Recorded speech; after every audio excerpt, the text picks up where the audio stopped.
This is One-on-One with Jasper Cole, Hollywood's bad guy, and so much more. Actor, talent manager, producer, and more.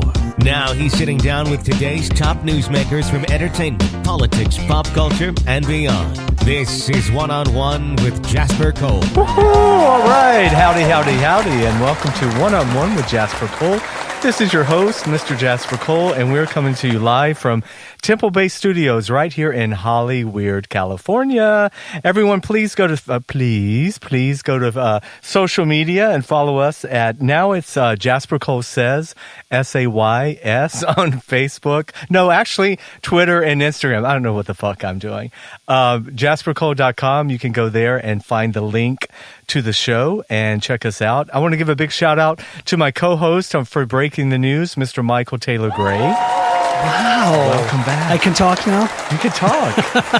The restraining order has been lifted. Well, that should never be lifted. I know. How are you? I'm good. I only get to see you like every once a month, which is actually fine. Which is fine. It's like a period. Oh, I'm like your period. Not when you're over 50. It's called menopause for some people. Well, there you go. Yeah. But everything's good? Yeah. Nothing's happening in the news, right? It's a good thing my TV can't yell back at me. Yeah. Well, we have this amazing guest here today. He's really a wallflower, and it's going to be hard, I know, to get him to really express an opinion. But but we're going to try to pull it out of him, no pun intended. Yeah. But everyone, I want to please welcome a very special guest. He is a writer. He's a producer. He's a playwright. He's an actor. I think you've done it all pretty much. He's an activist. He's Mr. Dale Shores. Hi. Hey. Welcome, buddy. Thanks for having me. My God. Thanks for being had. I love your quaint digs. Thank you. A lot of wood. I feel like I'm in a cabin very somewhere. Rustic, right? Yeah. It's a bear convention. There should be a deer head somewhere, don't you think? Probably in the other room. We're going to do a scene from Misery right after the show. You don't mind, do you? Yes. I'm sure you've got the Kathy Bates part I've got some down. cobbler for you. Well, it's so great to see you. Thank you for having me. Dale and I were just reminiscing. We both had a show at UBN radio for a while. You and Emerson Collins. I think I came on after you. We did. We saw you all the time. That's right. It's like I don't get to see you well, anymore. we always talk about media. On social media, you feel like you see people. Isn't it the truth? I mean, which is kind of good in one way. And except your old aunts in Abilene, Texas. You still have to visit them. Right. They don't get it. Yeah. But no, it's good in some ways because you feel like you're seeing people, but then when you actually see them, you realize, no, we haven't seen each other in 4 years. Long time, yeah. You look great. Well, thank you. Now, I saw Michael Taylor. I saw This'n.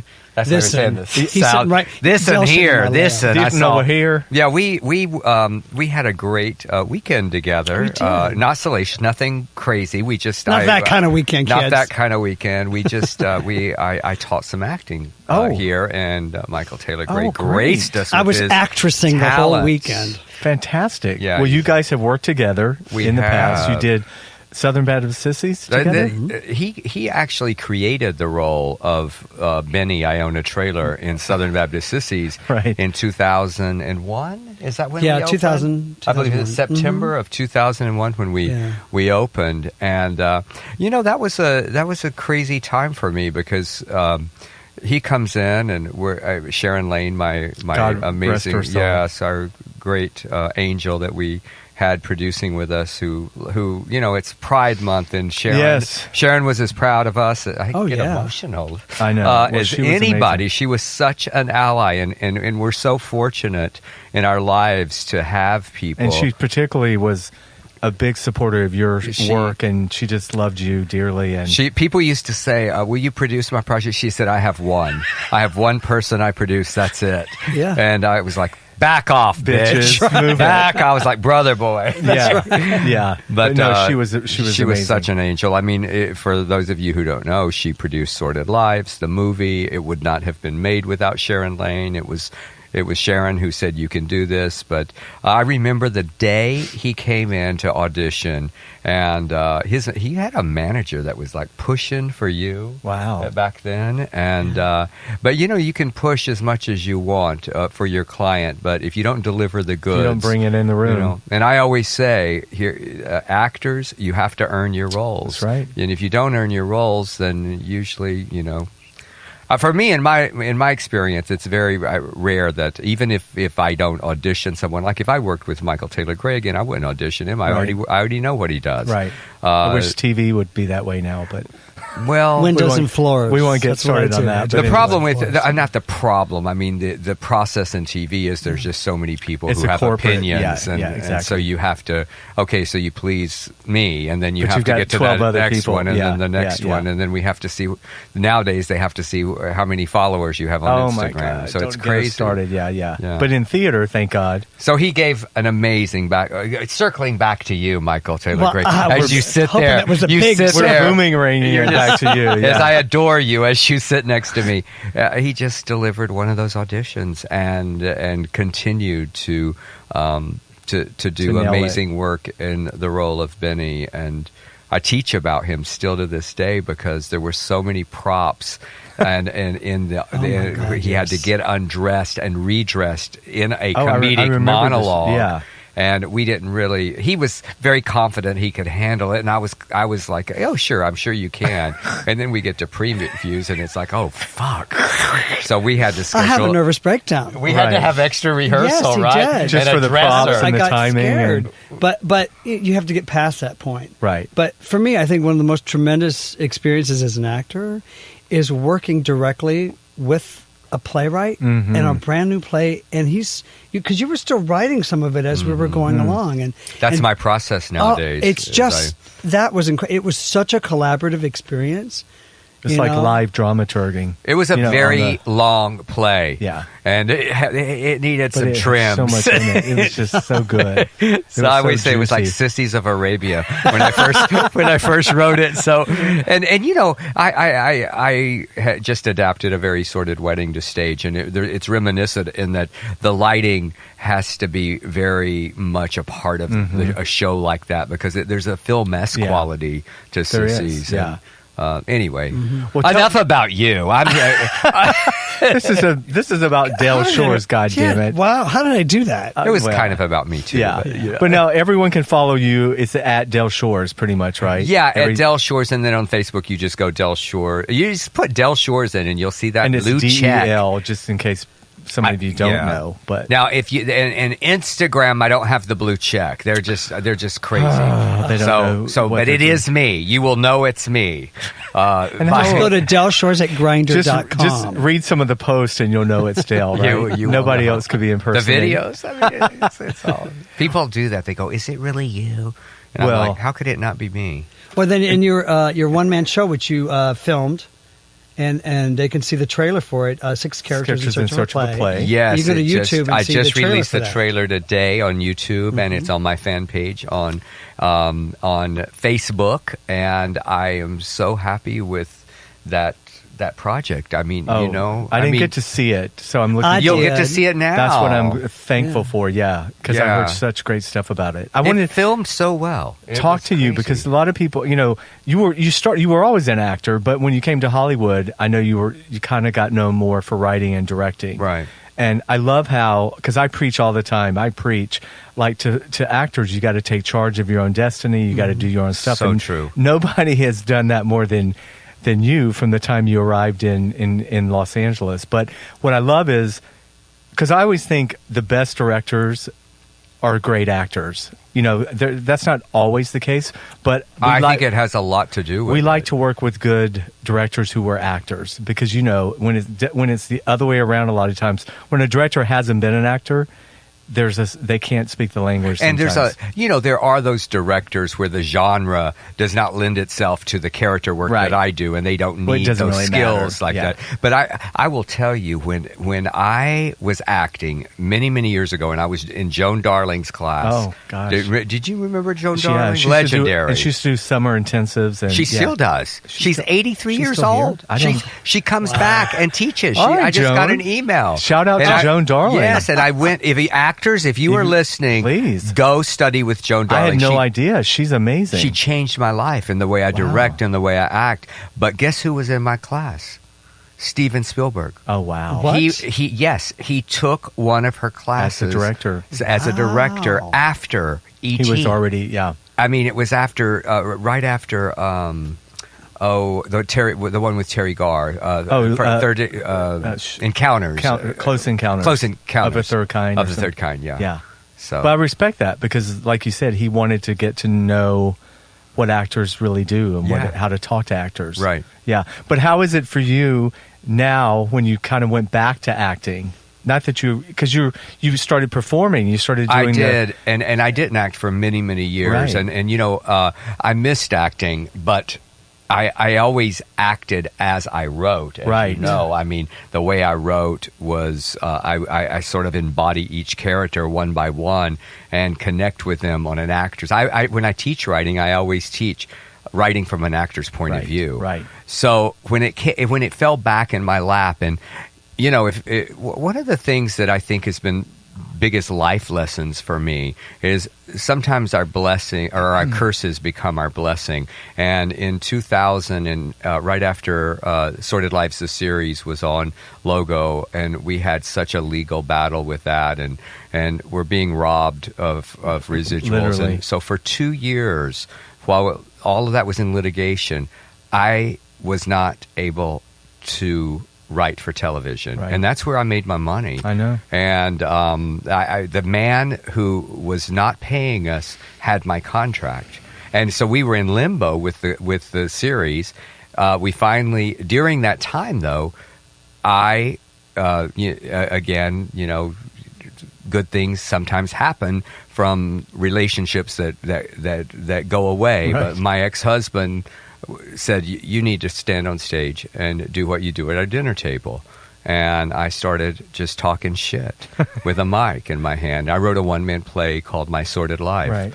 and went on tour. And thank God for I'm basically atheist, but I do like to say, thank God. Sounds good. Thank that, whatever that. Thank the good. Universe, the universe. Right. Thank that I had fans out there that would come and see me, and I don't pretend to be Margaret Cho or Kathy Griffin or Leslie Jordan. I can fill 100, 200 seat place. Listen, you've done very but well. I love it. I love performing again. That's what you get from it, is you can see the passion for it that you have for it. Mm-hmm. So 6 Characters truly was full circle for me, because it combined all those skills of stand-up, right. brought me back to the theater and did a one-man play that I'm very, very proud of, and I loved. Michael Taylor Gray saw it a couple of times. That was the first time I actually got to see you like full on act, because I saw the stand-up show, right. where it was more about storytelling, and you're a marvelous storyteller.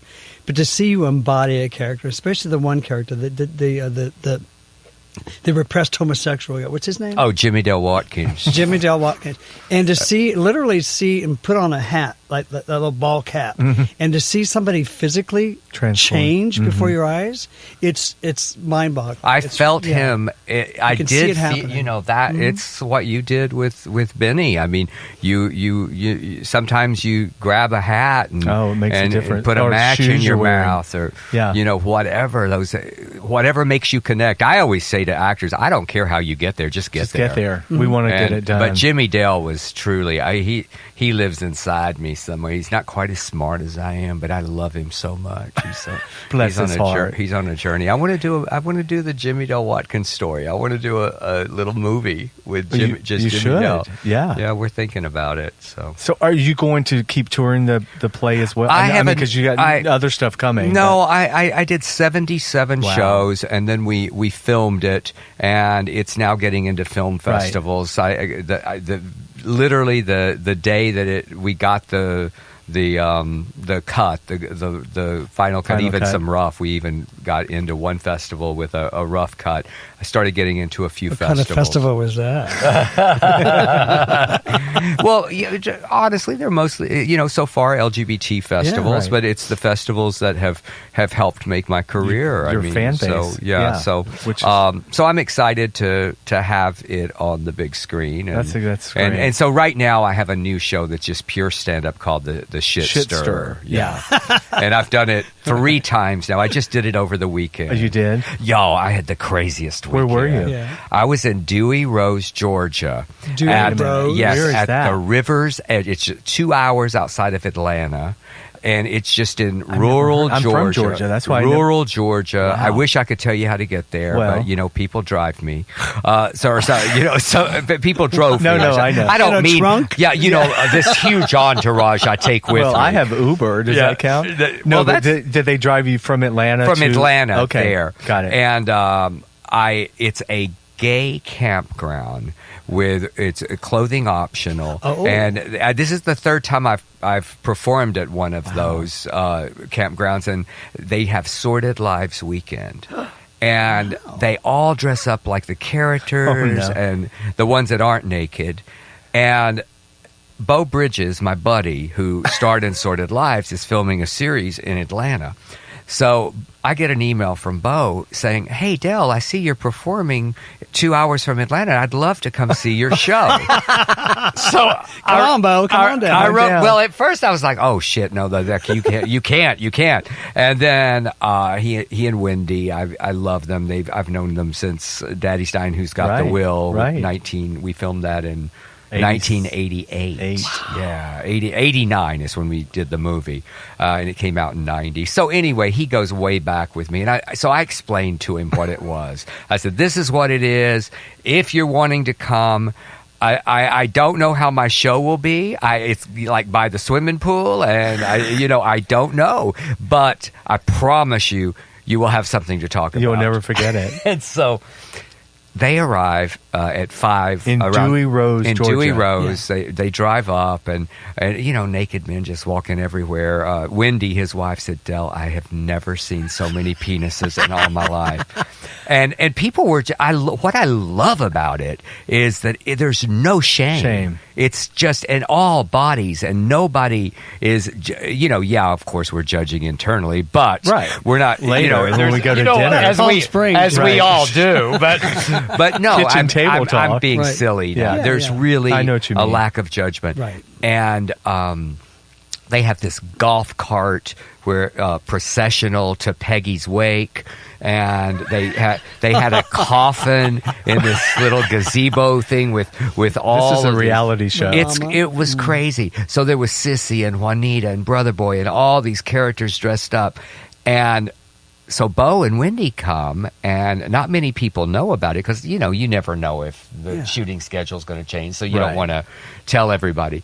And I told Beau, my host, that they were there, and when we got to the golf cart processional, and they realized that Beau Bridges is on there, and we ride up, and I said, "Beau, you will score a lot of points if you walk into towards that coffin screaming, 'Peggy, Peggy, Peggy, Oh Peggy!'" my God! And y'all, he did it. They must have lost He their did shit. it. It was so magical. made their weekend. And he and Wendy danced to Olivia Oh my Newton-John's God. song in front of the coffin, and they had the best time, and we had the best time, and it was. He now knows he'll be expected to come back every year. Yes, and so I did my show, and he took the mic a little bit and told them how happy Pride everybody, and again circling What a back to great our guy. allies. Yeah. I mean, what a great guy. and his wife too. Wendy, Wow. just amazing people. Now, you have some other Pride things going on coming up. Yes, I'm going to be Grand Marshal at Knoxville Pride on the 22nd. June 22nd, yes. Yes, and 2 days after my birthday. Oh, happy early birthday. Yeah. Yeah, you're a little. Well, look at what we have to be proud of. I know. Michael I know. Taylor, a little pride, 40 baby. 41? 42? Sure.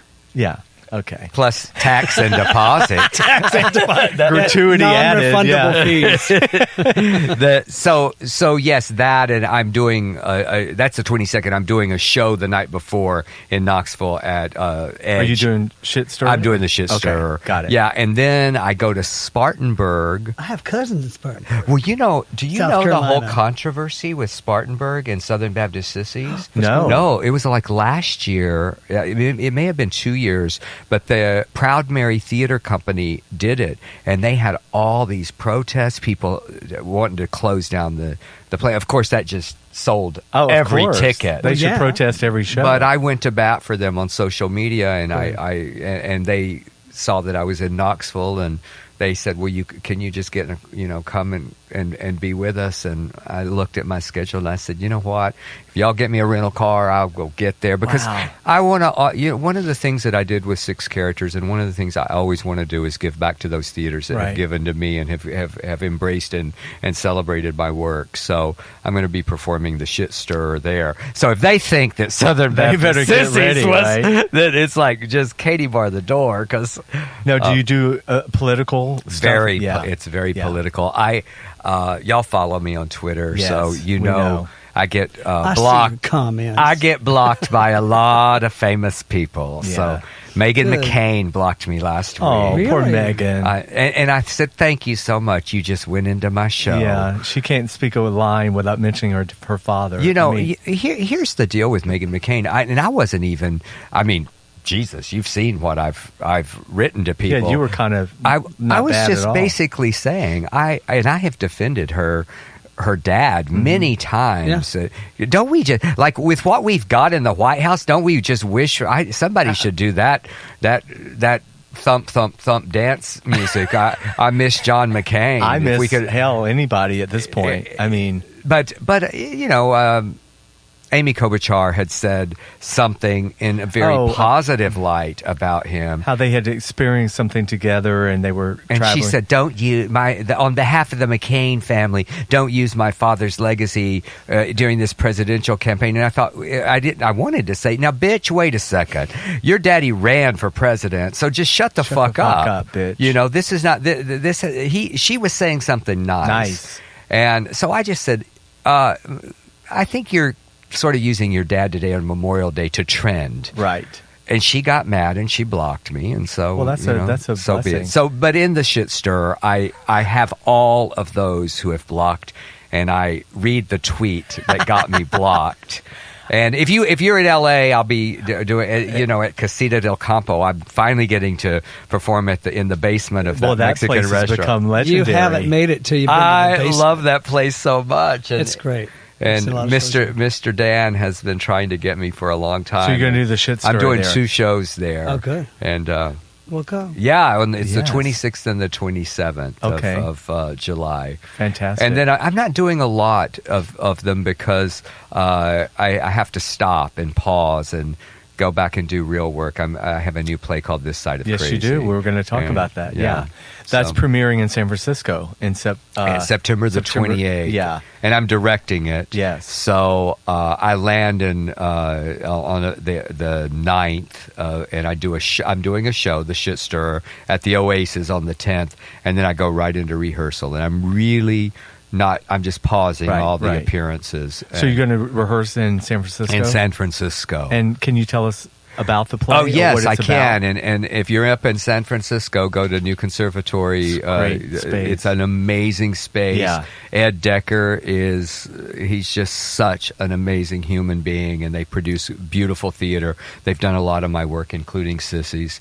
And they asked me to premiere my play up there. Now, had you been working on this for a while? A long time. Yeah, because it's been almost 10. Yeah. Has it been 10? Yellow was in 2010. At the Coast Playhouse. At the Coast. Okay, so it's been 10. been too long. Well, you were kind of busy. I beat myself doing some up. other stuff, though. Well, thank you. Yes, it's true, but I do. I beat myself up because theater is my heart and soul, and I go, I should have had another play during that time, and I did. I had 6 characters in search of a play. Yeah. Of course. I did. That was a play. Yeah. A lot of life happened in between, honey. Yeah. And this will be my 10th play. Yeah. So Wow. This Side of Crazy is 4 women. It's Diddy Blaylock is the most prolific The name songwriter in the history of gospel music. She is being honored by Gospel Music Television. 50 years singing for Jesus, and they're doing this special. Everybody's coming in. Everybody. Sandy Patty's going to perform. That heathen. And Shirley Caesar has forgiven her for that alleged unfortunate incident. Yes, unfortunate. She claimed there was a racist comment that supposedly Diddy had Imagine said, that. but she said she keeps saying, "I am not racist. I'm from the South." So unbeknownst to her daughter, Rachel, her oldest daughter, who lives with her. Of course she does. Yes. Who lives with, and the other resident in the house is Rachel's husband, who is in a coma. I was going to say, he's not well, is he? Yeah. He's in a coma. There's feeding bags, but his dick still works. So there's some Viagra. Yes. So is there a conjugal visit? it opens with a big sexy. My God. So anyway, wow. Diddy has promised Tucker Davis, the producer of the show, that she is going to reunite her daughters, the Blaylock sisters, who were little superstars for Jesus. Uh-huh. And they don't know about this, and they have not spoken in 19 years. Oh, well. So it's quite a promise that she has made. So the play is the reuniting of the Blaylock sisters after 19 years. After 19 and years, not speaking. And there's a lot of secrets in the family. There's a big cover-up secret as to why Jude, Rachel's husband, is in that coma. So the challenge is getting Abigail out of the mental institution. And also getting Bethany off of a stripper's pole to come and they've done well, I can tell, since their heyday. So they've gone outside of their comfort zone. So we were talking about MySpace, and what's crazy about MySpace is y'all know who Dottie Rambo is. The gospel singer Dottie Rambo. She's not with us anymore. No, I was thinking Dottie West, but when she wrote "We Shall Behold Him," she wrote a lot of stuff that a lot of big like classic gospel. And during MySpace days, she wrote me a fan letter that she was a big Sordid Lives fan through MySpace messages. Oh wow! And she came to see Sordid Lives in Nashville, and I got to know her a little bit. And then she was killed in a bus crash. Seriously? So yeah. Her tour bus crashed, and she in her 70s died. Wow. So I really always loved her music. And then there's another. What happens is I get stoned and I go on YouTube and I fall down a rabbit hole. Go down a rabbit hole. Yes. And there's the Peasall sisters, these young girls who were actually the voices in. Oh Brother, Where Art Thou? They were the voices for George Clooney's kids. Okay. Won a Grammy and Pastor's Kids and crazy 3-part harmony. And so I just started playing the what if game and writing and what if they were Dottie Rambo's kids and blah, blah, blah. And that's how it all came together. It all started coming together. Now, do you always direct the premiere production of a play that you've written? I have directed all but my first 3 plays. I didn't direct the premieres, but everything, of course, except 6 Characters, and Emerson Collins directed the play and the film. But it's just, as you saw in Sissies, it really has become a part of my creative process. Mm-hmm. It's the final step in getting it. So I know it's not traditional to direct plays, a playwright to direct his or her plays, but it really works for me. I think makes the most sense when you think about it, because you created it. I mean, I've been fortunate I work with Tyler Perry. No. So I've said many times that Dale reminds me of the gay white Tyler Perry. I've been compared in reviews, and I just thought, well, I wish I had his franchise and his money. I just want some of that money. But, I mean, because you both have that tireless energy, and you both write just like worker bees that never stop. But it's the same kind of, and you have your core audiences, and, you stay to your home base and where everything that you know and you knew growing up as well. So write what you know. Write what you know. It's been... it's so true for me. Yeah, I write what I know. I fill in blanks, and and my creativity goes. And the one thing about 6 Characters was it's almost like a writing workshop, because it tells how I write by the inspiration of people I meet. Right. And these are the concept of 6 Characters, or these are people that I haven't found a place for yet in my work. In your work. They're just circling the block, waiting to come in. Until they come in. Well, listen, we talked about politics, and we know how political you are. So let's jump into breaking the news, if if you guys want to, and cover some of the shit that's going on. Let's do it. Yeah. I mean, like you said, it's Pride Month. And so, Trump is insisting on this the ban on trans in the military. He brought it up again today, apparently he's on this trip in London and just spouting shit every day, like stuff that's not connected to anything. So now he's going to go through with the ban. He was saying because it costs so much money, they cost so much money on pills.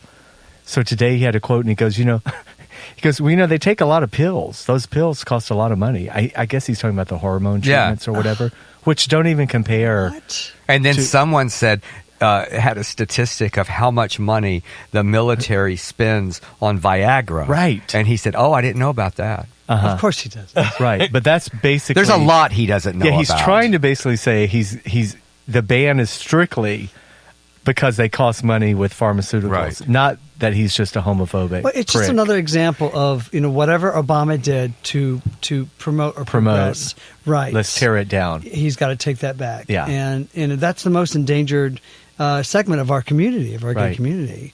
And, I mean, just in Dallas in the Well, I was last just month gonna or say so, 2 transgendered women have been murdered. And the most recent one, and it just breaks my heart because she would not want to have her birth image as a male would Right. not have to have that image shown. Right. But the family insisted on it, so they show as a male and then as her transgender female side by side. And I don't know if that was to help the case or whatnot, but it's like, well, it's to your point. It's just like even look how much progress was being made in the transgender community prior to Trump coming in. That's just another example.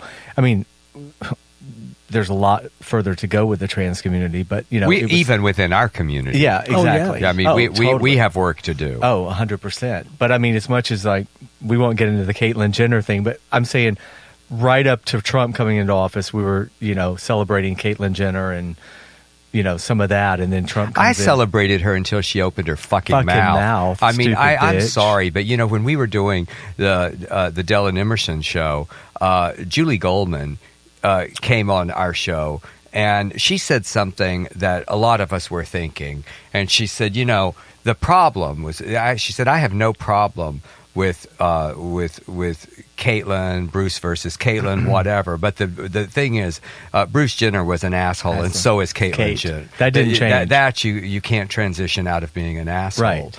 And she's really she really did the transgender community a lot of disservice. I know. And then. Then Trump comes in right behind her, and she supported him. As she supported, but now him she's trying to backtrack on that. She's claiming now that she regrets. But what the fuck is she really doing? Nothing. I mean, honestly, what is she doing? I don't hear about her. I don't hear. I would like. Here's what I said. I say this in the shit stir. I say, okay. They're coming for our women's rights right now. We are the trans ban already happened. We're next. Right. We are next. So we have to fight and we have to scream loudly and we have to get to the polls and we have to vote. And these log cabin Republicans and people who are like, oh well, I'm a fiscal Republican. I'm I go, so tired okay, of that. That's well, like saying my best friend is black.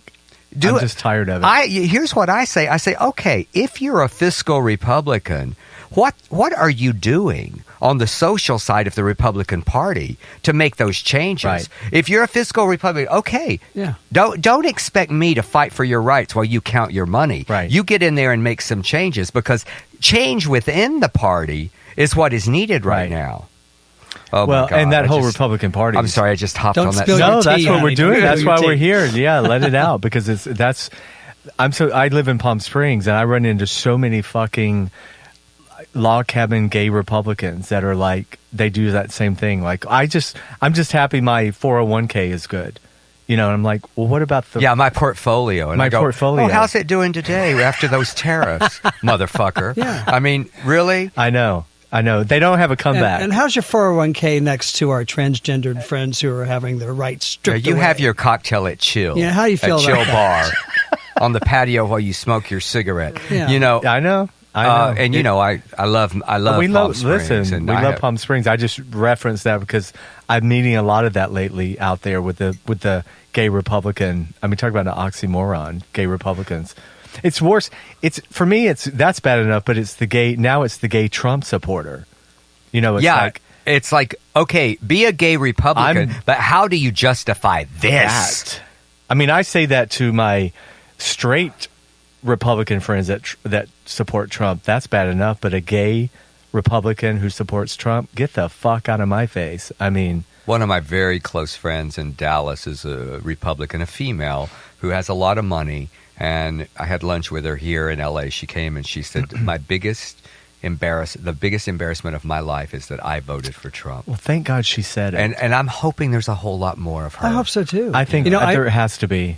I worked with an interior designer not far from where we're recording our show tonight for several years, and our mail carrier, lovely lady, probably in her 30s, 40s, African American woman, Trump supporter, and I was shocked. Wow, shocked. And she say anything? You're a black woman, and the things that he said, he doesn't support the minority community. The things he said about women. She's middle class. It's not like she's rich.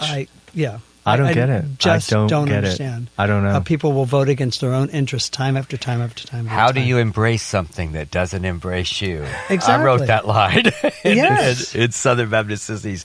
I mean, I quote myself with that line all the time. I said, how do you embrace something that doesn't embrace you? And, I recently did my show in Dallas, and I said, the one thing that I have to say is I bash the log cabiners a lot, and I've challenged them to debates for many years, and nobody will stand on stage and debate me. Not one person has accepted my challenge to do it. If you're listening and you're a log cabinet, I will stand on stage and I will debate you. Come on, and here's what we'll do. We'll choose a charity, an LGBT charity. I will give my portion to them. You can count your part. Yeah, now's the time. You keep your money. So, yeah. But they did do something in Texas, and this is what I'm talking about. If you're going to be a part of that party, do something and make some changes. And there was some hateful, horrible rhetoric in the Texas GOP platform that also included conversion therapy, the embracing of that by the Republican Party, and the LGBT. I mean, the log cabiners actually got it out of there. They were able to get it out of there, but they still will not be given a booth at the convention. So what does that say? Wow. You are embracing a party that doesn't even want you. A booth. And nothing against redheads, but we have that saying, the redheaded stepsister. That's what they are. That's what the log cabiners are to the Republican Party. They want your vote, but they don't really want you. They want their money and their vote. I did hear something today that gave me a little hope about it. Right, and it did happen in Texas. In Fort Worth, there was a teacher who's tweeting Trump that her school district was being taken over by illegals. Oh, illegals. They fired her. They fired her. Yeah, they had fired a her. Board meeting. And yes, some of the parents, teachers, and they voted to fire her. Yes, you know how I found that out. Some pieces of that today. Chuck Woolery on Twitter. That asshole. Oh, he's a Trump supporter. Oh, right? Yeah, and I will never buy that emu oil, that blue emu. I'm not. No, because he's their spokesman. Fuck him. Yeah. Fuck him and the Love Connection. I tweet that. That's the kind of stuff I love doing. I will tweet Blue Emu and say, I am not going to buy your product because Chuck Woolery and that man, that pillow guy. Whatever. He's so fucking annoying. My Pillow. Yeah. Is he a big Trump supporter too? Oh, yeah. I have to burn my pillow? Do you have a My Pillow? I didn't know this. Do you have a My Pillow? A dentist went behind my back and bought them. I didn't even know we had the fucking things. Damn. He was like, what are you complaining about? You're sleeping on one. Well, if you already have it and you didn't know, I say keep it. Don't just destroy it. But y'all do not buy my pillow. I'll never buy another one. Do not. We're doing a public service announcement right now. Do not buy that fucking blue pillow. It's they're like Chick-fil-A. Oh, I know. My dad in Georgia, Sunday, he's like, "Yep, just got home from lunch, went to the Chick-fil-A." And I'm just like, but he's 87. I can't get into it. He's a Democrat, and he still, eats at Chick-fil-A. Well, that's what But then there's my In-N-Out drinks that have the John 3:16 on the bottom of the cup. I know, that. Well, when I discovered that, yeah. You know what I would do? I would fuck with In-N-Out. I would go through their drive-through, and I would when I would order, I would say, "And could I please get an Old Testament cup? I'm Jewish." and it would Old throw Testament. them for a loop. Would they at least laugh? They have no They sense didn't know of what to humor. do. They thought I was serious. Oh. I said, can I just have a Leviticus? Can I have a Leviticus and a Deuteronomy? I need one. You've got to have a Genesis in there somewhere. Somewhere in there. Yeah. And Song of Solomon. I just want a Or Song 2 of Solomon. Corinthians. as Something Trump would like say. that. Wow. 2 Corinthians.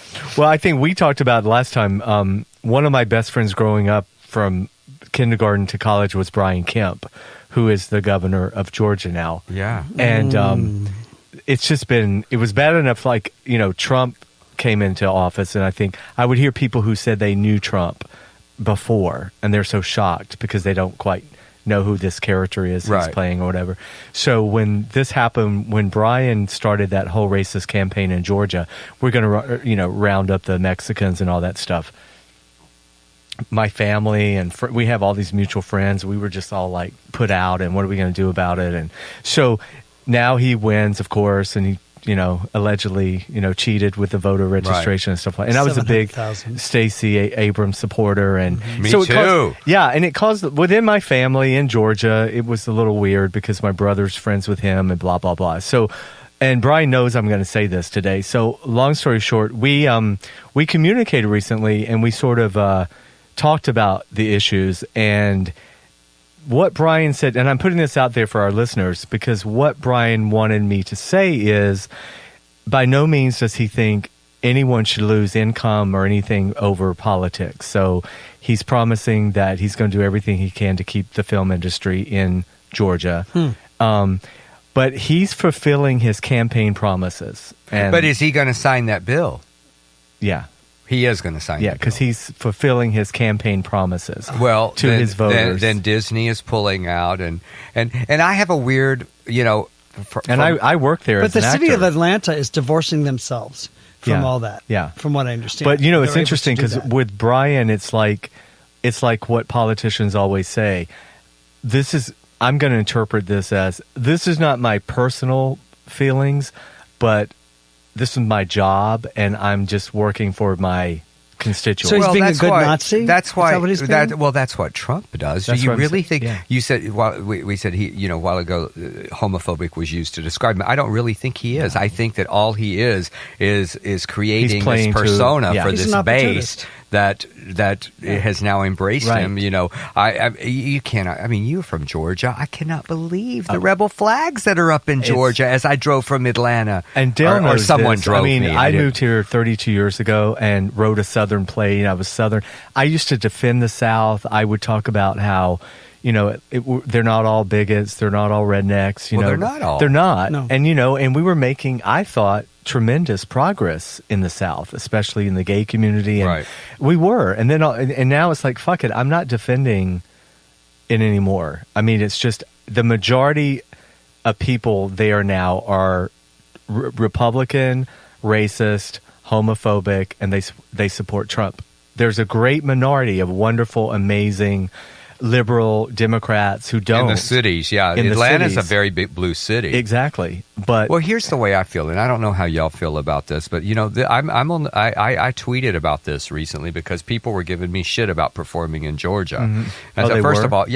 of all, I had the gig and I had a contract for a year ago. Right. So and that has not gone into effect yet. Right. In that, I still would not have canceled. I wouldn't have, because I feel that I am entertaining and being a part of those who are there making a difference Right. for Yes. the most part. Those are the people that I need, and they need me. And I'm not going to abandon them, No. and I'm not going to betray them. Right. I shot Blues for Willadine, my movie, in Atlanta, and we had amazing crew members. And I feel for them as this boycott. But on the other hand, when it comes to someone like Disney, when it comes to these big corporations pulling this money out, I get it. Right. And you know what, guys? You're going to have to go cruise. You're going to have to go to Louisiana, or you're going to have to go to come back to L.A. Yeah. Well, if LA would, if they would If give they us could some get a tax break, incentives, yeah.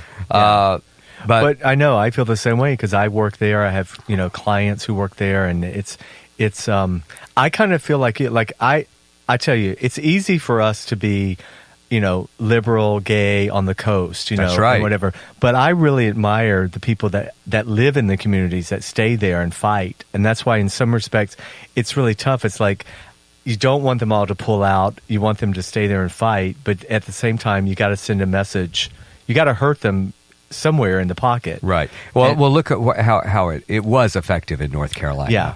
That's right. So and that was that religious freedom bill. Right. And Mm-hmm. Brian has also said during his campaign he would also sign. Was the bathroom bill as well? Yes. That right? was the thing. Yeah. And that was religious Virginia. freedom act is what really gets to where you can basically say, I don't want to bake a cake for you because you're gay. I don't want to do, it's just so broad and open. And well, here's the way I feel about that. There's other bakeries, and I don't want your fucking cake. Anyway. If you don't want to make my cake, I don't want you spitting in my cake because someone's forcing you to make my cake. Yeah. You know what? I mean, know, there's a little I bit know. of that, but in that, yes, that's just bullshit. Yeah. There's just such hypocrisy. That's the it's word. Like, how many divorced people have you made their second wedding cakes for? How many? Exactly. Whatever. Fill in the Exactly. blank. Exactly. There's a lot of scriptures, and I really love quoting those scriptures on Twitter to those people who, Exactly. Well, that's the thing. fling a scripture at me. Come on, bring it. Bring me a scripture. I think the South should just be called hypocrisy. Because we have a hypocrisy all over the country, but growing up in the South, especially in the church, there was nothing more hypocritical. I mean, I remember sitting on the back row of the church with my mother, as she liked to sit in the back because the door was closer. So, as the people would come in, like, "Hey, Miss Martha, how you doing?" And she would be like, "Hey, sweetie, you look so pretty, and how's your mama?" And like. She wouldn't get one step ahead, and my mother would say, "Fucking bitch, she is such a whore." Her grandmother was. Did she use that language in the church house? Just a whore, just this net. We did not and I do remember that. thinking, We we said we were better hypocrites. You waited than till y'all. you were home. You didn't say it in the church. Well, my mom was drinking at the same time. Nice. But I kind of like your mom. She was There's your next play. way before her time. But it just seems like we've gone backwards. Just totally backwards. And that's, I wanted to jump on that. How do you feel about the idea of common courtesy, a common decency? Do you feel there's any such thing anymore? I do. I think I do. Michael Taylor Gray. I like to say all three names. Yeah, Michael Taylor Gray.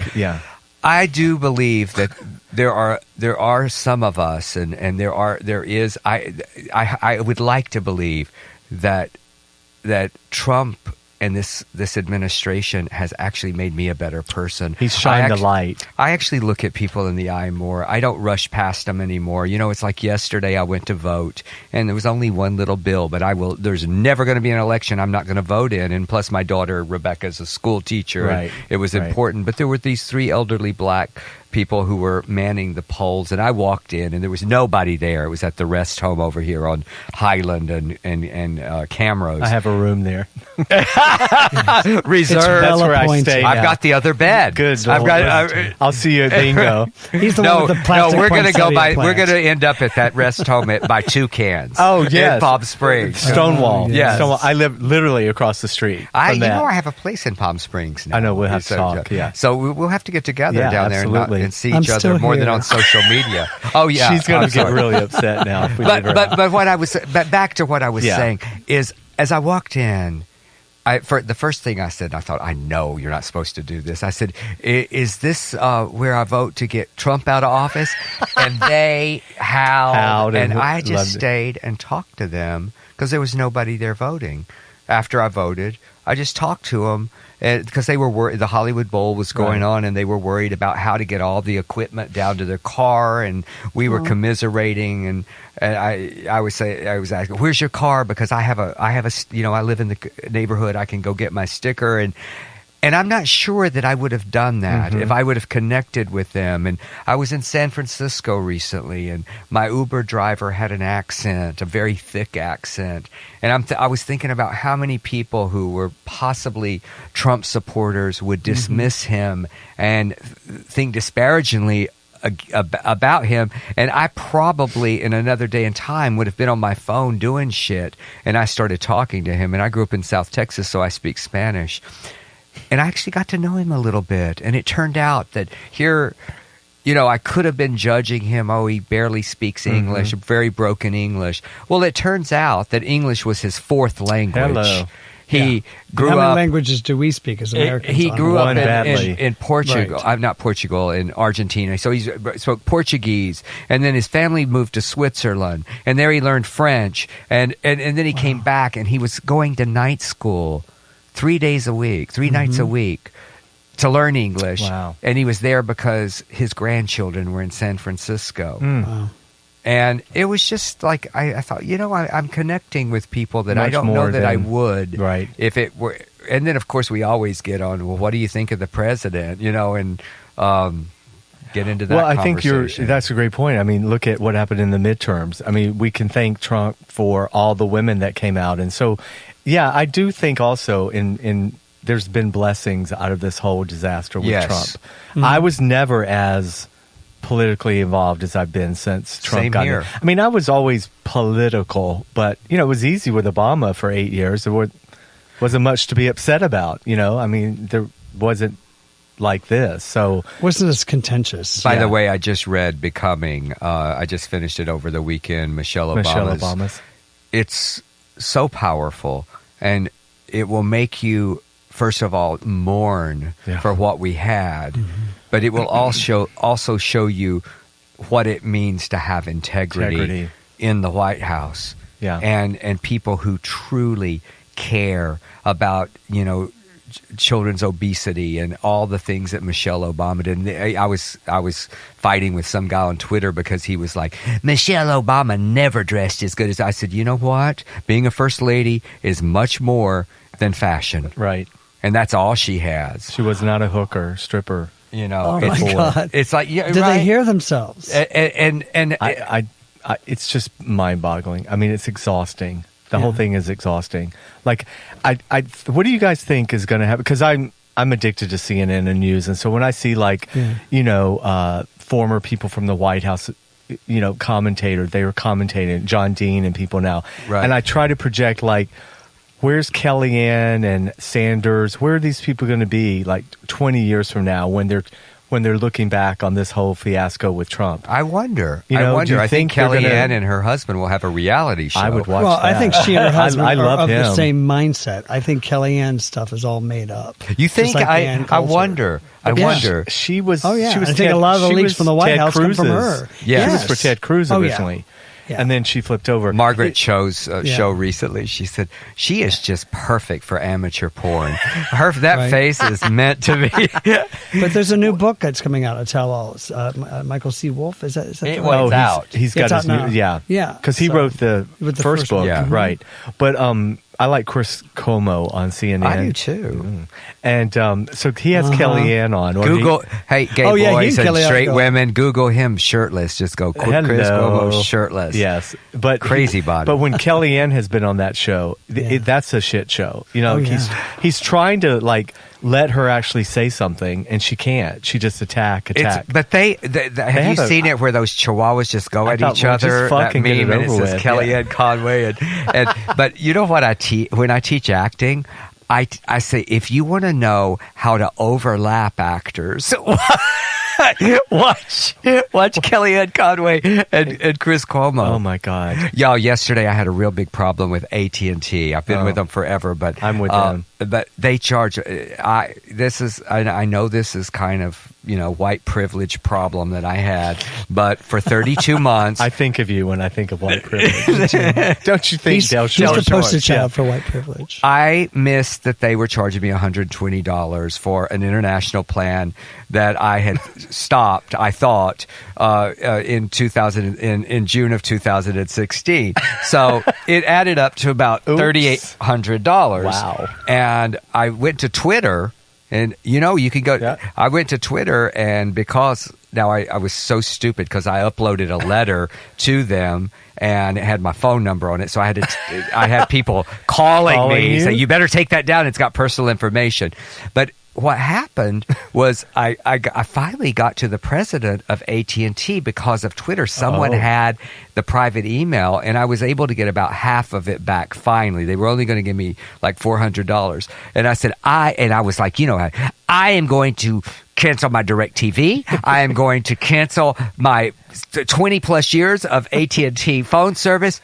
But I will not stop watching CNN. Thank you. Please don't take that away. I have my from me. limits. Oh, yeah, wasn't Trump trying to say boycott AT&T Yes. to hurt CNN? Yeah, that was yesterday, Yes. right? Or whatever. Yeah. Well, When he was riding over to the pond. Well, I'm just tired of all the conjecture. I'm tired of all the what ifs and buts and all that and candy and nuts kind of stuff. Well, I want them to go. They've got the Mueller report. Yeah. They've got it laid out in Section 2 about, obstruction of justice. It's all laid out there. If they would just get Bob in Congress to testify, to go through the report. What did you think of Mueller just kind of like saying, fuck you, I'm dropping the mic and leaving. I'm not going to answer any more Well, he questions. said it's all there. That's what he said. Yeah. He said, you don't need any more from me. It is all there. That's my point. Right. Exactly. Yeah. So, but get him there to walk him through it so the public can see. Because when the Watergate hearing started, 19% of the public were in favor of impeaching. 38% right now are in favor of impeaching. And it took Donald a year. Trump. I think it went up to more than 38. Yeah, now. the tide is turning. I think it's 41 So if they would now. just start the hearings and start it off with Bob walking through the report and then keep it going.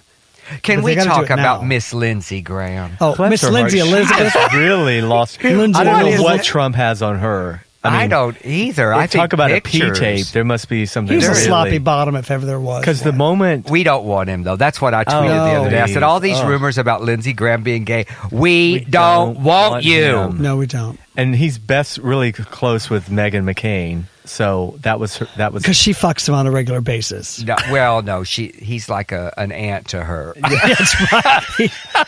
Aunt Lindsay. It's Aunt like an Lindsay. old maid aunt. There's this meme that went around where Lindsey Graham was Aunt Pity Pat from Gone with the Wind. Y'all, please remind me to send you to it. Oh, my God. It is so perfect. Oh, my God. Like he and Mitch McConnell together. That fucking Mitch McConnell. I want to just take he and his wife. the devil and kill them incarnate. both. Yeah, he looks like a Cabbage Patch doll. He's a turtle. Someone did these Photoshop of Mitch McConnell as these elderly women, and I put both pictures, and I said, do y'all on Facebook? I said, do y'all think that my Aunt Hortense and my Aunt Jeannie Bell look a lot like Mitch McConnell? And I saw that. I cannot tell you how many people thought that those were really my aunts. I read some of the comments. It was hilarious. Right, and they did. And to think somebody fucks that. Like that, I don't think so. Really? I really don't. No. I think that ship has sailed and Those docked. days are done. Because his wife is, on the Trump administration. And now she's in trouble. What'd she do? One of their businesses, she used her position to get some business or something. I can't remember. But Trumps do that all the time. Yeah. The whole family. Totally. Well, quickly, And then they 'cause show up this on the state hour's going to be visit. gone. Let's jump to the election coming up. I know it's way early. Yeah. We haven't had any debates yet. Mm-hmm. We know Marianne Williamson's going to win. But can you imagine? No, she would be on I the love debate her, stage. of course, but I was laughing the She's other day. gonna be I on the thought, debate stage, isn't we she? laughed at Donald Trump. If a year and a half from now she's Yeah. fucking president, then, hallelujah. But what do you think? I mean, what do you think of Biden, obviously, right now?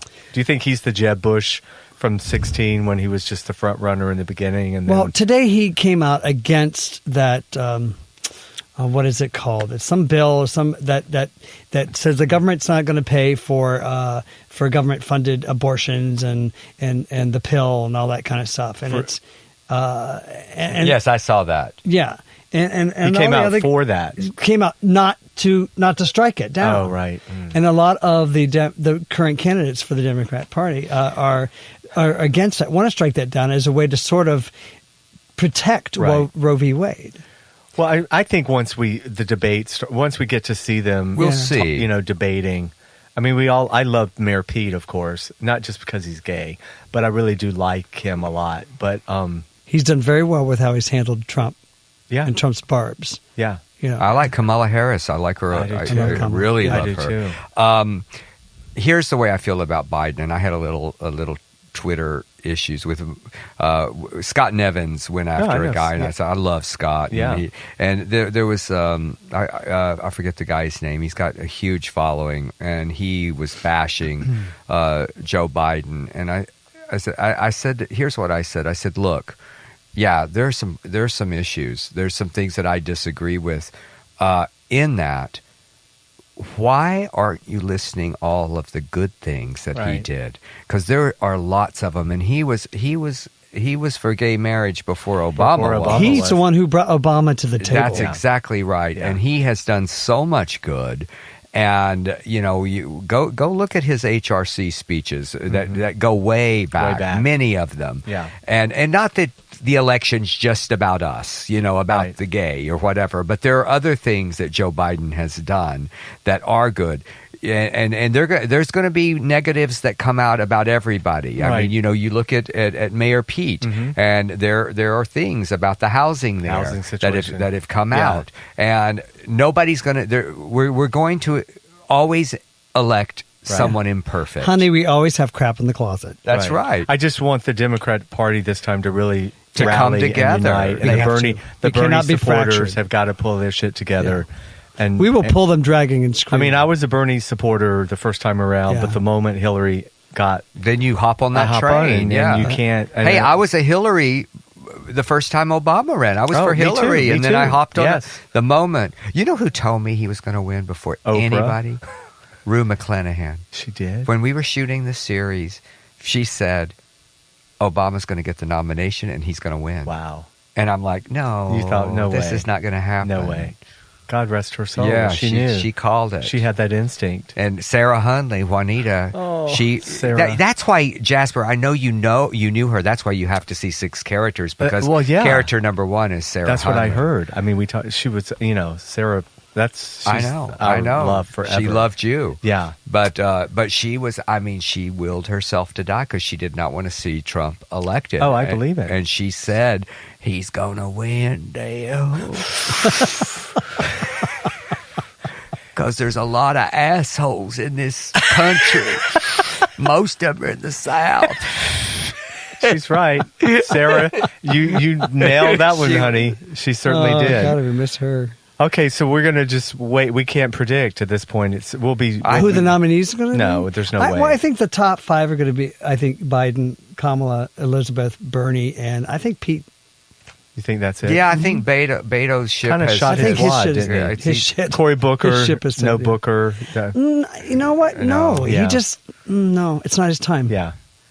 So we'll have to... I got to tell you, if I just had to say, who would you think would be the best president? I would say Elizabeth Warren. Yeah. I would. There's talk about a lot of things that could get her, that whole American Indian thing. Pocahontas. I mean, the thing is, I loathe Trump. I loathe him to death. But I have to say, sometimes I do laugh. Like when he comes up with shit like that, some of the Pocahontas stuff, I chuckle to myself because I'm like... My favorite hashtag was Brokahontas, though, when they said went how after it, he had no money, really. Yeah. But his base watches Fox News, so they don't know.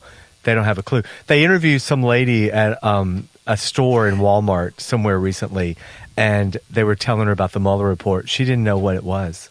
She did not know what the Mueller report was. She goes, well, I think he's been doing a great job. Was she the one that didn't know that there was anything bad in that report about Trump? No, because she watches all conservative this lady news. Didn't even know about the report. Yeah. But that's. I don't think that.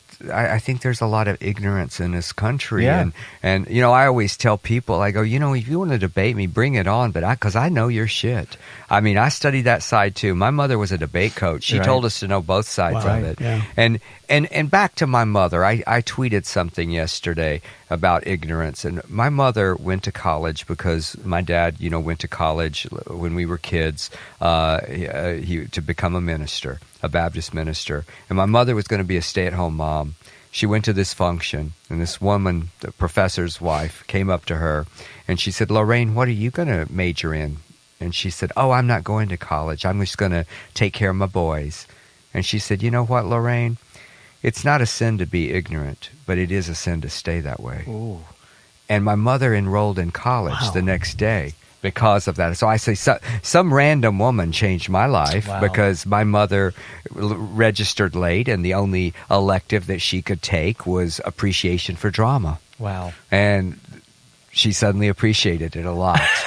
And, the theater became my babysitter. But I think about that quote so often. Powerful. And, I was back in Georgia, your home state, this weekend when I was performing there. And there was a naked gay guy with not one, but two rebel flags tattooed on his entire back. Mm. And when you have a conversation, they say, "Oh, well, no, I'm not racist. This is about Southern pride." Right. And I go, "Well, it's my Southern shame because you don't understand the history of that flag. Right. You don't realize that flag was retired until the Civil Rights Movement, and then there was a big call to bring it back, and that's when South Carolina, raised it." Was because it was a fuck you to Martin Luther King. You don't know that history. No. So why don't you practice some empathy and put yourself in a black person who is seeing that flag? What does that flag mean to them?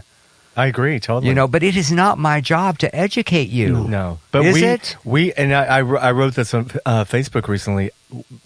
We were not taught that in school in Georgia. We were not taught the history of that flag. We were taught that it was a symbol of pride for the soldiers that fought, and nothing to do with... That fought for slavery. Nothing to do with slavery, and really nothing to do with losing the war. We weren't really taught that we lost the war. Mississippi still loves it so much, it's part of their flag, their state flag. So, then my challenge would be that we continue to engage each other, not enrage each other. Right. But here's what I say in my show, guys, that I think is very, very important. We can sit back and we can talk here on your show, and we can get on Twitter and we can preach and we can fight with people. But until we step into life and we do something, and when I was playing a little tour of 6 characters, I ended up in Jackson, Mississippi 2 days before the election there. And I contacted the Mike Espy campaign, and I said, what can I do? I'll rent a van. I'll drive people to the polls. I can stay 2 extra days. And I did.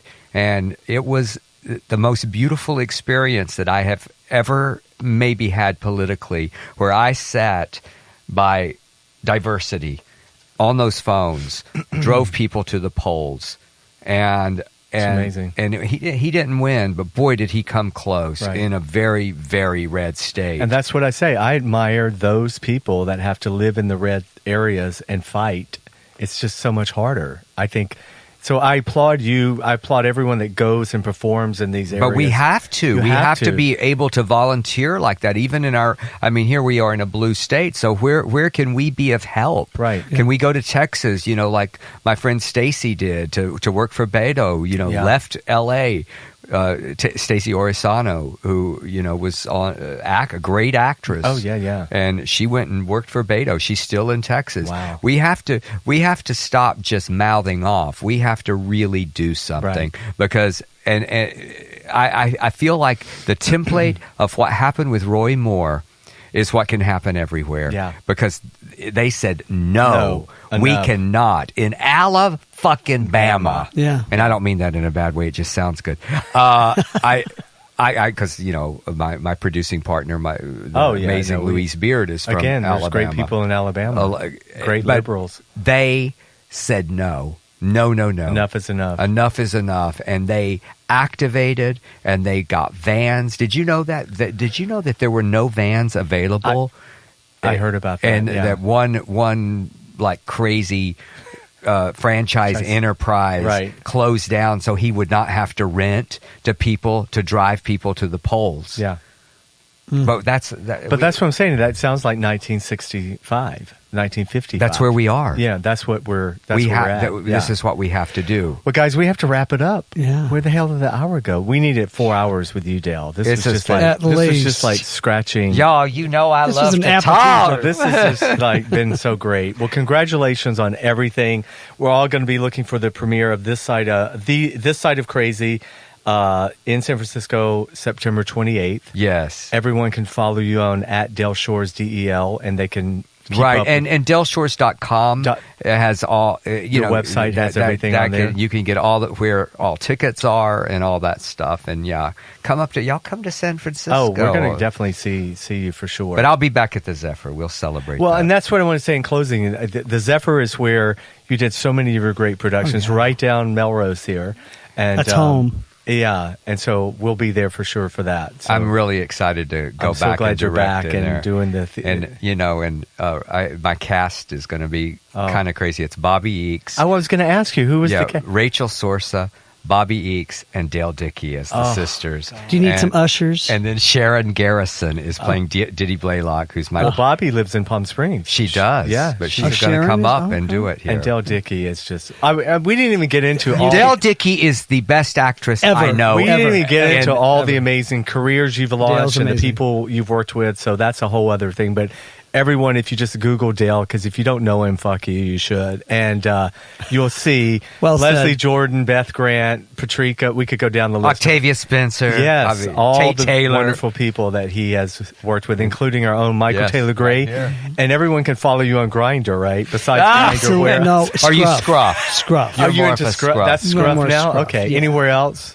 Wherever you may find me. Just Google Just Michael keep digging. Taylor Gray. Keep digging. But thank you so much, Michael, as always. Thank you, Dale. sweetheart. Thank you for having me. And thank you It's guys. been Peace fun. out. We'll see you next time. All right. Bye. Thanks for checking out One-on-One with Jasper Cole. Check out past episodes and get the latest as they're released. Subscribe today on iTunes, Stitcher, and YouTube.